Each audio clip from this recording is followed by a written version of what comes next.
podcast. As we celebrate Women's History Month, Dr. Davis and I have a conversation with Christina Cooper Sanford. She's the CEO of Sanford Global LLC. We'll talk about her leadership journey and discuss how women in business are embracing femininity and turning the tide on historical patriarchal ideology. We're ready to dive in, and we're excited you're here. So stick around as we unbox the power and potential of your leadership. I'm Dr. Robert Davis, family life educator and leadership coach. This is my co-host, R.P. Soriano. Soriano attended Johns Hopkins Carey Business School, worked in the financial industry, and was an international consultant before partnering with me to launch UnBoxed to Lead. Me? Well, I worked for over 20 years as a senior pastor and a community organizer. Then I retired and started a leaders peer support community called UnBoxed to Lead. Soriano and I have been friends since the early 90s, and with our varied experiences and expertise, we help leaders reach the next level in their leadership. So join us for the next few moments as we unbox the power and the potential of your relationships, your leadership, and your life.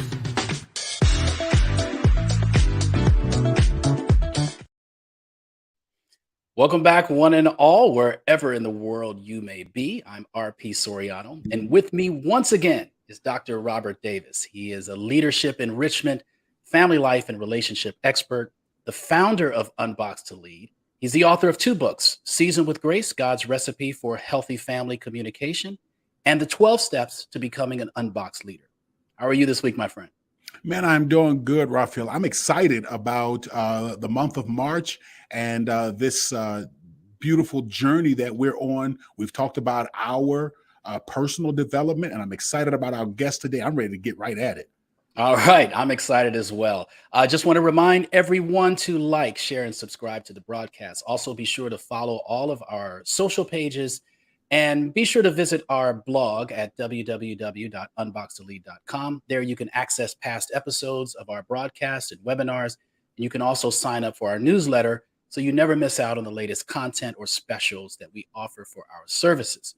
Well, like you said, Robert, it's March. It's Women's History Month. And we're taking the opportunity to focus on women in leadership. Now, I don't want to toot our horn here, but of course, they say the famous saying, Roy Rogers, I think he said, if you done it, it ain't bragging. But at any rate, most of our shows, since we've started this broadcast, most of our interviews have been of women leaders. Am I right? Yeah, that's correct. All right. So I think we've been edified and blessed and enhanced by having the guests that we've had in the past. So that being said, we'll use this opportunity to shine more of a spotlight on issues around women in leadership. So today, as I said earlier, we are joined by our special guest, Christina Cooper Sanford. She is the founder and CEO of Sanford Global LLC, which is a women's leadership development firm near Phoenix, Arizona. She's also a licensed psychotherapist and behavioral healthcare leader. Christina, welcome to the Unboxed broadcast. Thank you so much, Ralph and Robert. I am so excited to be here today with you guys. Well, we're excited to have you. So I'll turn it over to Robert. Why don't you go ahead and start us out? Tell us a little bit more about how you and I guess, know Christina, and then we'll get into our interview. Yeah, well, we have known Christina for, I hate to say this because we're dating ourselves. Me and Raphael look it, it's obvious, but she doesn't look it at all. But we have known her for just over 30 years now. When we stepped on the campus of Oakwood, then college, now Oakwood University, I have admired her and her leadership, the way that she carries herself. Her intelligence and her poise and everything. I've admired that for years. And so I am so excited that I was able, through begging and crying, to convince her to come and to join us on our show today. She is an amazing leader.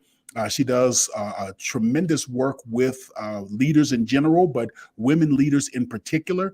And so I'm excited for this opportunity to have this conversation with Christina.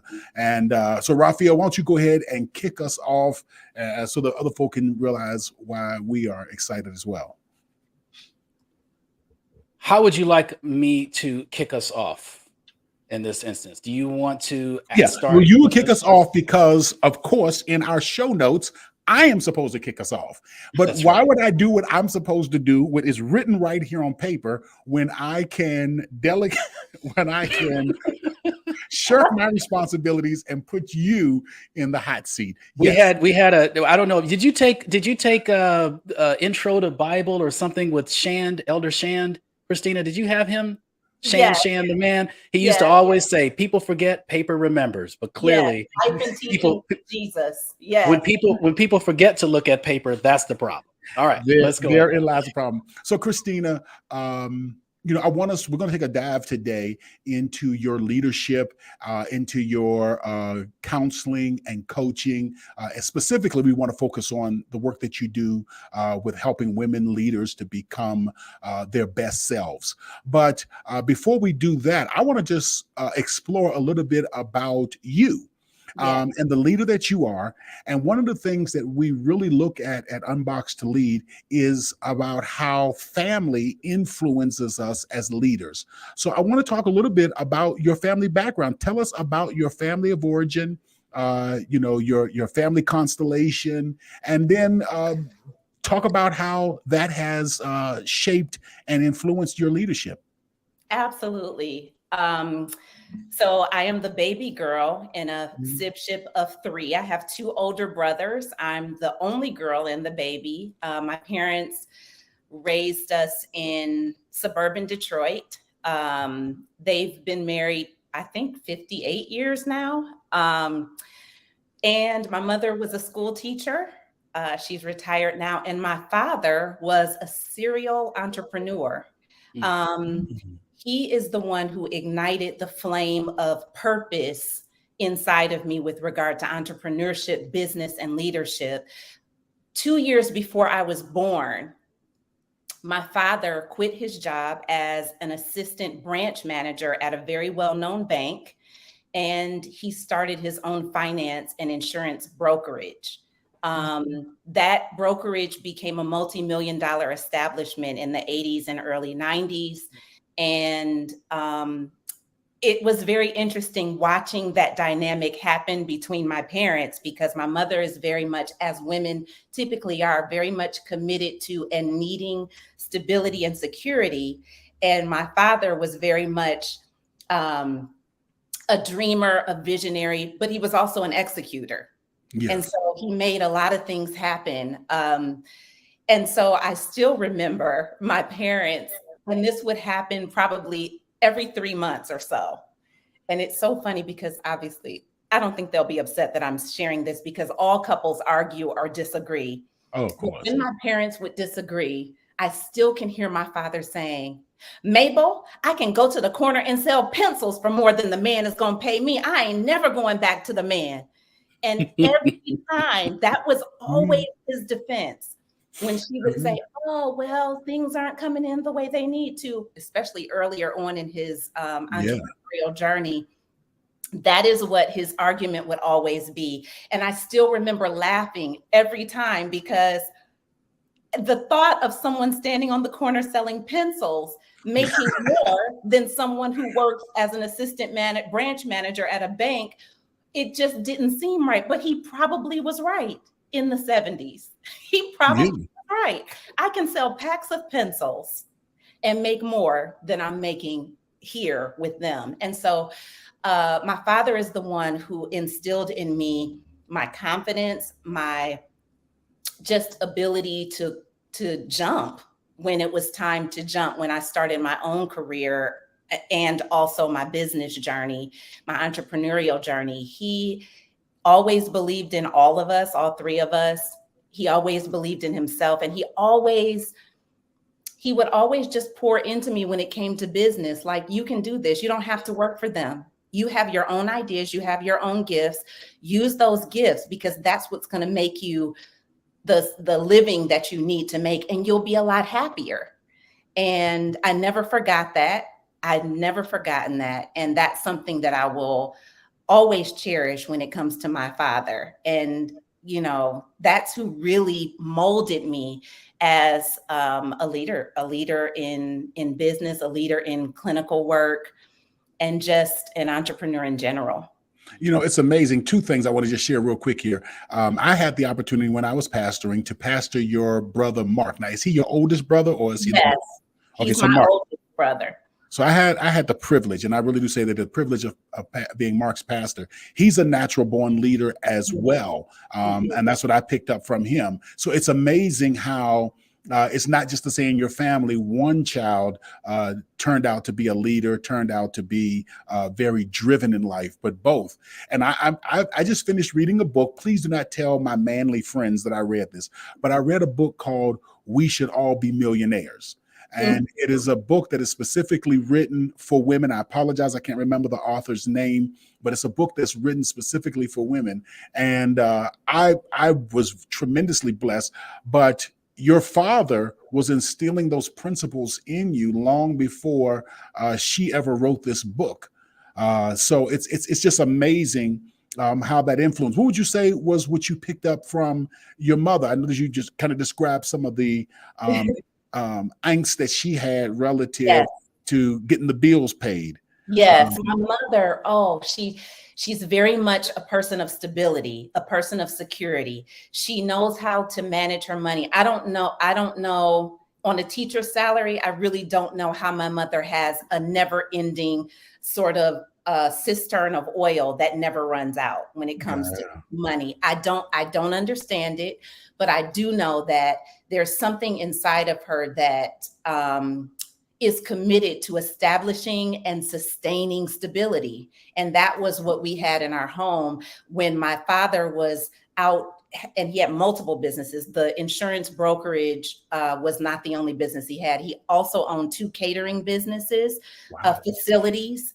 and several other things throughout my childhood. But my mom, she was the one who we had a hot meal every morning for going to school. Hot. I'm talking pancakes, eggs, grits. And she was a teacher, so she had to go too. She had to leave the house as well. But her sense of just creating that warmth in the home, she's the one who gave us that. And she's the one who taught me all of my feminine graces. She's the one who taught me how to embrace my femininity, how to carry myself, how to speak well, what was appropriate in terms of etiquette and what was not. She was really the person who taught me how to be a woman. Wow. And I think it's so important to have that balance in our family. Can you think of any instance or any situation or story that you can point to, or that you point to, that really kind of help define who you are as a leader from your family? Any particular story that comes to your mind? I remember during some summers, my father would connect me with art gallery owners and picture frame owners. They own framing companies. He would connect me with them, and I would intern at those businesses. And these were women-owned businesses. I would intern at those businesses during the summer, just learning how things go, answering the phones, watching the owner do what she did, every day throughout the summer. And I also worked answering phones at his brokerage when I was younger. And so, and I would also answer the phone sometimes at the catering business too. So there were just many different things that my dad would connect me with. And I think being able to see all of that let me know that nothing is impossible. Everything is possible. Everything is possible. And especially when it comes to business, my dad taught me that if you can commit to consistently generating income, you will never have to work for anyone. If you can commit, it's the commitment, not necessarily the idea, but if you can commit to generating income, if you can commit to whatever it is that you feel you've been called to do, then there's no stopping you. Well, talking about committing to generating income, I want to talk about what you do. I want to talk about what your business is, and a little bit about your educational background, and just tell us a little bit about what you do and how the journey on how you got there. So, yes, I design immersive learning experiences for leaders and organizations, and I do that to help them to shift from performative behavioral change to Mm, sustainable transformation. And I do that by helping them to embrace courage, character, and connection. Courage, character, and connection, that is what I term the leadership trifecta. It mm, is something that every leader needs in order to be sustainably successful in whatever they're doing. Courage, character, and connection. And so, what I do with women specifically is help them to remove the barriers out of the way so that they can embody leadership in a way that supports their teams and their organizations sustainably. A lot of times, especially in today's world, and especially in the lives of women, we have been conditioned and I say acculturated in our families of origin to perform and to please. mhm. And in leadership, sometimes that is not what is needed, performance and pleasing. In fact, Yeah. there are times when you actually have to take those things off the table in order to accomplish the goals of the organization. And so Yes. what I find in coaching women and mentoring women on their business journeys is that they are fighting a battle and they're dealing with and living with the tension between performing and succeeding, performing, pleasing, and moving forward with the trajectory of the organizations that they lead. And so there's always this friction between the vision and the woman's tendency to perform and please. And so I help women to get clear on what those two things are and how to navigate using them both in a way that serves the organization while also honoring their own personal well-being. So there's a lot of personal development work that I do with women. And it really sort of becomes an outgrowth into their leadership journey. We, Robert, you and I talked a couple of weeks ago when we were talking Yeah. about today's broadcast, and we talked about how leaders do not really need the semantics or the functionality of leadership if they've been leading for a long period of time. They don't need to know how to do a presentation. Yeah. They don't need to know how to, if they're first level managers, they don't need to learn how to configure a schedule for, 50 employees on any given week or pay Yeah. period. They don't need to learn how to do that. They've learned and they know how to do that. What leaders need is to learn how to navigate their own personal journeys in a way Mm, that serves their leadership journey and makes it sustainable. What stops the leader's progress is the fact that they have not been able to get past their personal challenges, their personal development. I call them activating points. Some yeah. people call them triggers. I don't like the word trigger Yeah. because it can be triggering to people. So I use the word activation points or activating events. When you see a leader who is activated in the workplace, you see a team that gets stagnated because the leader is not able to navigate their own personal challenges and move through those things so that their teams can benefit. And so that's what I do with women, apart from helping them to launch their startups, to navigate changes in the organizations where they're leading.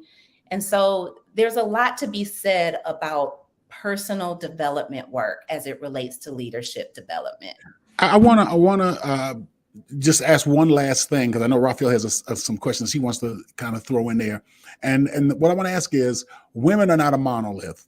So when we talk about women, I want to specifically address, since we just came out of Black History Month, how do you see these issues and challenges playing out among African American women and minority women, African American women specifically, minority women in general? Yes. With African American women, historically, we have been the carrier of all things, Okay. the carrier of pain, the incubator for our families, for their growth, for their development, for their making sure that their trajectory is on task or on point. With Black women, what I see most is that serve, and what I've seen, of course, not all Black women are struggling with this. Yeah. But Black women struggle with performing their way to healing. I'm gonna put a pin right there because we're gonna talk about that in just a moment. I know Raphael has some questions that he wants to share. I'm Dr. Robert Davis. I'm here along with our co-host Raphael Soriano. We have a very special guest, Christina Sanford. You're watching UnBoxed. We are continuing our conversation today with Christina and getting a picture of how she's developed as a leader and the influences, people, experiences, and values that has shaped her. So Raphael has some questions. I'm gonna pitch it over to him at this time. All right. Thank you very much, Robert. So Christina, before I get into this next question here, I want to read something that I heard come over the news wire this morning. And I say this morning because I'm in Singapore. It's morning for me. So I'm getting the news. But the headline is: the UN chief warns equality among the sexes 300 years away. Now, when I heard that come over the wires, I thought, oh, they had to have misread that. Certainly he meant 3 years, 30 years, 300 years away, and the stats are pretty alarming.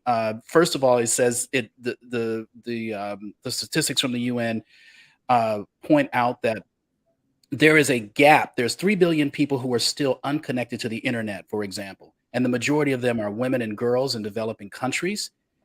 In the least developed countries, just 19% of women are online. He says that there is a 2-to-1 ratio in the tech industry, while only 28% of engineering graduates and 22% of AI workers are women. There's also significant gender pay gap of 21%. So he talks about the digital divide. He talks about it. Of course, this is the UN, so they're looking at this globally. Rights of women being rolled back. Clearly, we're talking about not having access to critical infrastructure to be able to foster entrepreneurship, to be able to get into the places that the spaces that men occupy. But the idea that we are 300 years away from women equality, we might as well be in the 15th century or 16th century somewhere. I mean, that it is staggering, alarming, and terrifying. To think, especially with those of us who have daughters, thinking about what their life will be like and how far and how long away we are from equality. So I wanted to throw that out there because it's Women's History Month. I thought that would be an apt statistic to bring up. But I want to go back into some of the things that you've been talking about. You mentioned earlier that your mom gave you your sense of femininity, helped you to understand what was the appropriate way to kind of conduct yourself and what it means to be a woman. And I know you do a lot of this in your business as well. So can you talk a little bit about how you help women in business embrace femininity? What exactly do you mean by that? And why is that so important, not only for women, but also for men in the workplace? Sure. One of the things that I've noticed over the years in leading women, being on teams with women, especially in male-dominated organizations, and of course in the male-dominated society, is that somehow we have come to a place where and it's not somehow, there's a reason why this is happening, but we believe that the masculine way of working, the masculine way of thinking, the masculine way of doing business is the way that is most acceptable and that is best.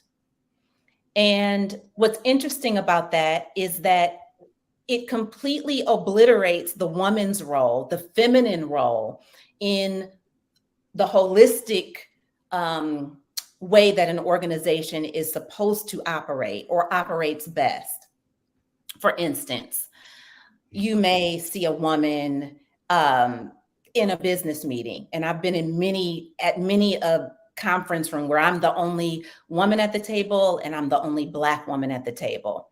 Yeah. And I have found myself even leaning into that false narrative that in order to be acknowledged, accepted, or heard and seen, you must approach things the way a man approaches them. And again, we know that men are not monoliths either. So all men do not approach things exactly the same way. But typically, because of what we know about brain science and how men operate and how they think, strategy is something that that we think we need to be super adept at. We need to be able to identify things quantitatively. And in order for our voices to be heard, we need to present things quantitatively as opposed to qualitatively. The woman's brain is naturally geared toward qualitative data, content, understanding. That is how we were made. And that is based on neuroscience. And so when we come to the table in these organizations and we're sort of trying to navigate leading with men, for us to bring to the table the same thing they're bringing to the table, we're actually doing the organization a disservice because we're not bringing in the way our brains operate and how we think. So Christina, let me ask you, is this why I could never BS my way around or through my relationship with my wife? Is because she understands what quality is, and she knows if this is nonsense coming out of my mouth, or if I'm trying to pull something over.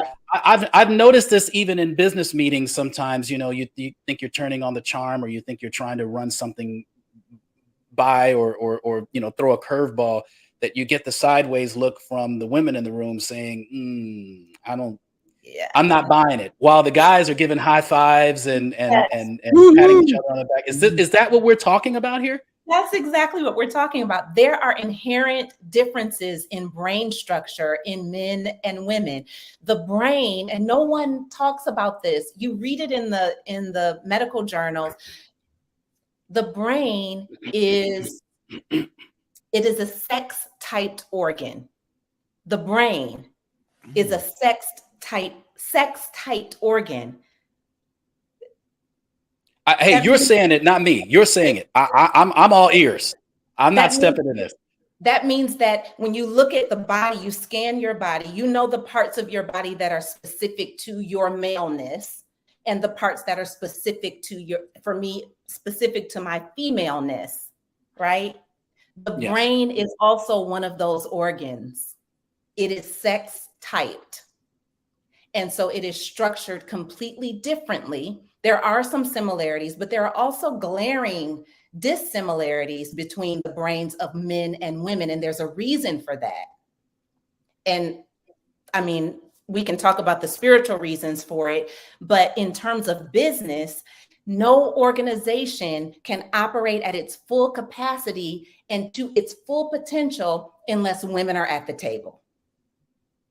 I know this sounds I agree with that. Go ahead, Robert. I know this sounds very elementary, but it sounds almost as if right brain, left brain, if an organization, if everybody in the organization only had their right brain to work with, that was all they had, some medical difficulty, then the organization is going to be severely limited in its ability to grow. And what I'm hearing you say is, if an organization only relies on the male brain to function, then it's also going to be severely limited in its ability to grow.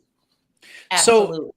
So go ahead, Christina. Sorry, you can follow up. Sorry. I was just going to make the point that when we're looking at even concepts such as DEI, DEIB, DEIJ, whatever they're using as the end of the DEI sort of concept now, because it changes every 6 months or so.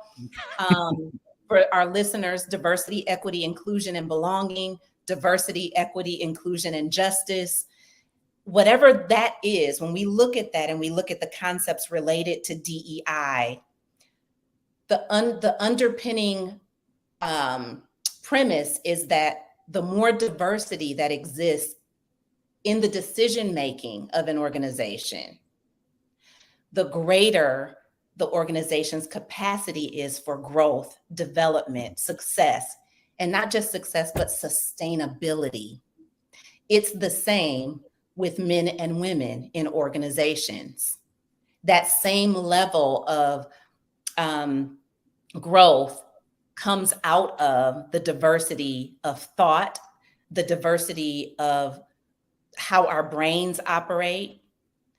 That's how it also benefits the organization, by having men and women at the table making decisions, and of course in other roles as well.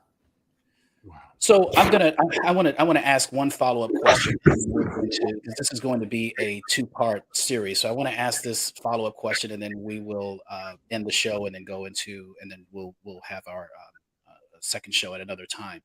But you're talking about diversity, inclusion, and equality. That is the flavor of the month.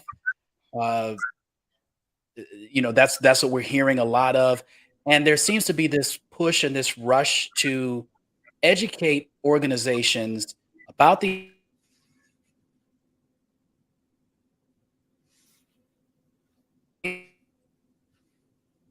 important.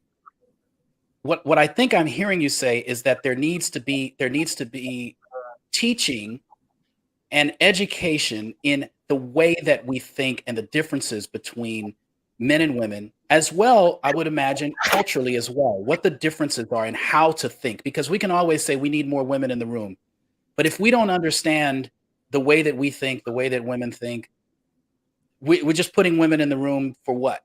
We see a lot of tokenism going on, right? I'm so glad you said that, Ralph. Absolutely. There's lots of tokenism going on. And we're noticing that. My oldest brother, just sent me an article the other day about how the organizations over the course of the pandemic that were hiring DEI professionals and hiring more BIPOC individuals into their organizations have now begun to, in an effort to, or they're saying that it's in an effort to become more cost efficient and to manage the organization's bottom line, they've now started to lay off DEI professionals. Tokenism. Yeah. We hired them because it was what we needed to do, because all of these deaths have been happening, and society has now become, the American society, the global society is now in an uproar because of how we're treating diverse populations. And so let's start hiring people so that people won't think that we're, racist or oppressive or any number of things that are not in alignment with equality or equity. So when you talk about tokenism, it's the same with women, Ralph. Yes, there are organizations who are hiring women specifically to ensure that the quantitative bottom line matches up with what they say their core values are. Again, these are decisions that are being made by the dominant class or the dominant gender, the dominant sex. So we do need to be careful about that. We need to be intentional about not just what we're doing, but why. That the why needs to have an intrinsic value to it that has nothing to do with ensuring that they don't experience backlash. It must be an intention that is an outgrowth of a strong desire to create a safe, supportive, sustainably successful organization. Well, we're going to leave it there. and pick this up. This is Yeah, I got so much more I want to dig into. Yeah, I know. So but I know we're on a time crunch. So that's why I have to do this very sloppy cut, because if I even begin to say anything else besides this phrase, that brings us to the end of part 1 of our broadcast today.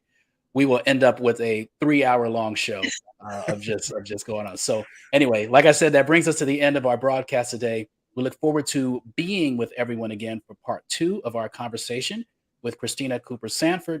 The Unboxed broadcast is produced by Bobby Davis Jr., graphics and video design provided by Damon Mace, and marketing and promotion by John Sedano. Remember to visit our website at www.unboxedtolead.com. For Dr. Robert Davis, I'm RP Soriano. We look forward to seeing you at the next broadcast of Unboxed as we help you unbox the power and potential of your leadership. Be well. UnBoxed provides a full-service leaders peer support community that helps high-level leaders become more authentic leaders who build healthy workplace cultures and reach their personal life goals. To learn more and discover how we can take your leadership and your life to the next level, please visit our website at unboxedtolead.com. That's unboxed, 2lead.com. Again, that's unboxed, 2